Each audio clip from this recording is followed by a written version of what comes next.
Amen. God bless you so much. On time is always before time. On time is always before time. Mtu anapoamka Sunday, kitu kimoja kinafaa kuklik katika akili zake ni ya kwamba naenda katika nyumba ya Bwana. Kuwe na maandalizi.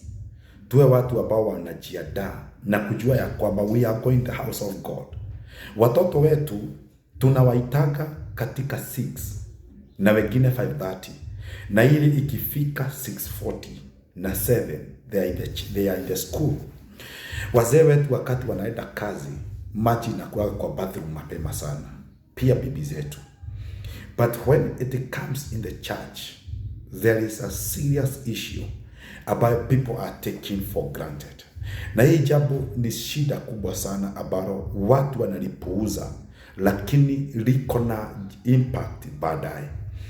The more tunachelewa kufika katika ile madhabahu, mtumishi wa Bwana mnakuta amewafugia machini, mnakuta ya kwamba amewapagusia kanisa, amewapagusia viti, na nyinyi tunakuja tunakaa tu hapo, anatuhubiria na anatufundisha, kisha tutarudi Sunday.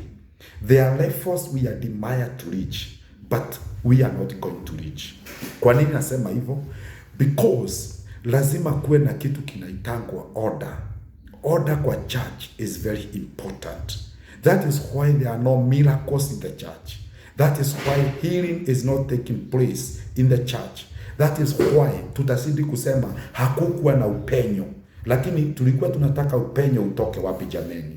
We have not labored in that church. We have not labored in that altar that produces miracles. Lakini we are late. Tunapeleka gari zetu car wash mapema asubuhi, na sio vibaya jameni.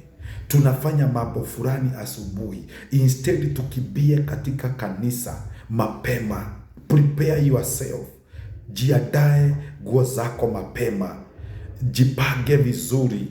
Tunatumia masaa mawili kujipodoa na kujirebesha, lakini kanisa tunakosa dakika 40 za kusikiliza huyu Mungu.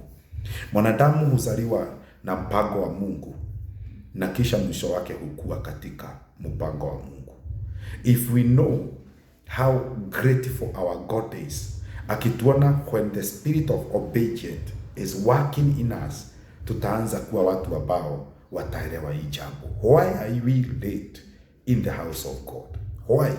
Kwa nini kila siku kuna tangazo linatangazwa hapo katika mbele ya kanisa, na Sunday tusichelewe kanisa? Our bosses wenyewe hatupatagi hizo matangazo. Kila Sunday kuna tangazo, wazee mnachelewa, wamama mnachelewa, watoto waachiliwe wakuje mapema. Kila Sunday kuna hiyo tangazo. Karibu every Sunday, in karibu every church, every denomination. Kwa nini wapendwa? Something is wrong somewhere. Let us wake up. We expect God to do greater things, but we have to understand on time is before time. God bless you.